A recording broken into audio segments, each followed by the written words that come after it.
असल यही बात है। 2 दिन पहले सम्राट चौधरी जी से बात हमारी हुई।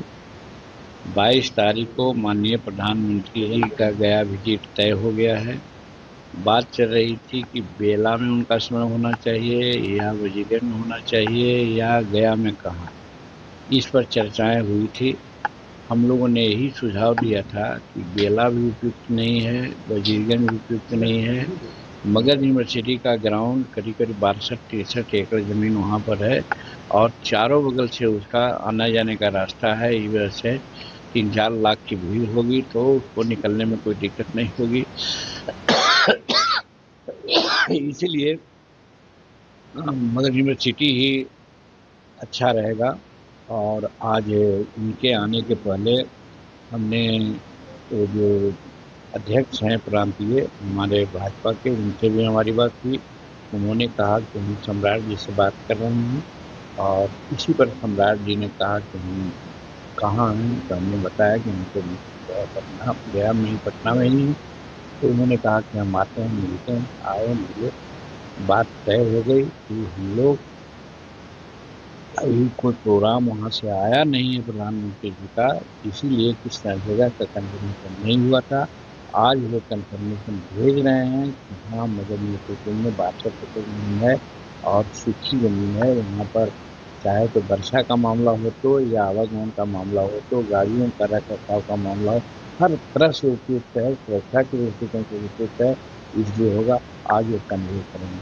तो चूँकि हम गया के सांसद हैं, गया के मंत्री भी हमारे लोग हैं, तो हमको कितना उचित उन्होंने समझा, इसलिए आए, आगाही दिया और यही तय होकर गया है, लेकर गए हैं। आज वो पीएम में अपना कंधे पर जो इसीलिए सर नियम सब कुछ होती है, हम पीट करेंगे तब तक पीट करेंगे। जैसे कहीं कोई झगड़ा रहे तब ना, यहाँ तो लगभग तय है कि किसको कितना सीट दिया जाना है। एक चीज, दूसरी भी बात है कि यहाँ पर जो भी जिनको सीट मिलेगी उसको उसमें संतोष करना ही होगा। कोई झगड़ा की बात नहीं है लार्जर इंटरेस्ट में, क्योंकि बिहार में एनडीए की सरकार की आवश्यकता है। जिस प्रकार से विरोधी दल इधर उधर की बात कर रहे हैं, झूठी बातें फैला रहे हैं, उस चीज़ का परिमार्जन का एक ही उपाय है कि 2025 में यहाँ एनडीए की सरकार बने।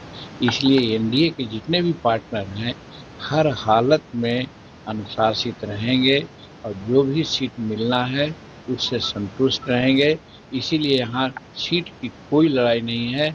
आप प्रधानमंत्री के कार्यक्रम जो 22 को होना है उसके बाद ही, या कहिए 15 अगस्त के पहले ही ये सारा मामला हम लोग तय कर लेंगे या उसके 1-2 दिन आगे पीछे। एफआईआर पर राहुल गांधी भी बिहार में 17 तारीख को यात्रा निकालेंगे सासाराम से और तेजस्वी शामिल होंगे। आप लोगों को एक्सपोज करने की बात कर रहे हैं, एनडीए को एक्सपोज करेंगे। वो तो अपने एक्सपोज हो रहे हैं। तेजस्वी प्रसाद जी जो 2 ईपिक कार्ड दिखला रहे हैं, एक ईपिक कार्ड कहाँ से लाए हैं? इसका मतलब है कि फर्जीवाड़ा करके पराया वो लोग वोट देते रहे हैं। अगर फर्जीवाड़ा नहीं करते तो आज जितना सीट है नेता विरोधी दल के बने हुए हैं, इस लायक भी वो नहीं होते। और ये नई बात नहीं है। कल भी आप माननीय अमित शाह जी की बात सुने थे कि जब जवाहरलाल जी थे तब भी उन्होंने इस प्रकार की बात करवाई थी। 2003 में भी ये बातें हुई थी। एक सतत प्रक्रिया है इलेक्शन कमीशन का, तो ऐसा होना ही चाहिए। इस बीच में बहुत लोग मर जाते हैं, बहुत लोग दूसरे देशों में चले जाते हैं, बहुत लोग और तरह की बात होती है। तो रैशनलाइज जिसको कहा जाता है, शुद्धिकरण जिसको कहा जाता है, उसके लिए वोटर लिस्ट को शुद्धिकरण करने के लिए आवश्यक है जो किया जा रहा है। न इसी का किसी का नाम कटेगा और न किसी का नाम ऐसा जो अननेसेसरी है जुटेगा। लेकिन हाँ, जो भारत में जन्मा है, संविधान हमारा कहता है कि वही यहाँ का नागरिक होगा। और भारत में अगर जन्मा नहीं है और वोटर लिस्ट में नाम है, उसका नाम कटेगा, निश्चित कटेगा।